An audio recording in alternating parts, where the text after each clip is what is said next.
কি করছো সোনা এই সকালবেলা উঠে? এত গরমে ভাল লাগছে না, তাই টলি ফলি গুছিয়ে নিয়ে চলে যাব। আজকেই আমি চলে যাবো, আমি আর থাকবো না কলকাতায়। এত গরম, মানুষ থাকে। কোথায় যাবে? কোথায় যাব? হুম। উফ, আমার যদি এখন মানে বরফের মধ্যে ঢুকিয়ে দাও তাহলে খুব ভালো হবে। যেখানে বরফ আছে সেখানে যাবো, আমার ভাল লাগছে না থাকতে। উফ, গরমে কালকে তোমার জন্য সারাটা দিন অপেক্ষা করতে করতে পুরো মাথা টাথা খারাপ হয়ে গেছে। আজকাল ভালো।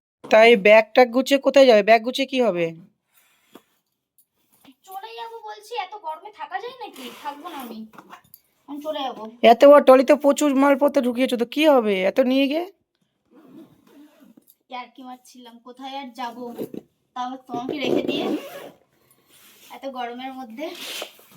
ফলটা আজকে গুছিয়ে নেব, কোথাও একটা যাব। এই গরম থেকে বাঁচার জন্য, কলকাতায় এখন প্রচন্ড গরম, তো এই শহর থেকে একটু দূরে কোথাও যাব, যেখানে গেলে মানে মনটাও শান্ত হবে আর মানে শরীরটাও ঠান্ডা থাকবে। তো কোথায় যাব দেখতে থাকো, অবশ্যই তোমাদেরকে জানাবো।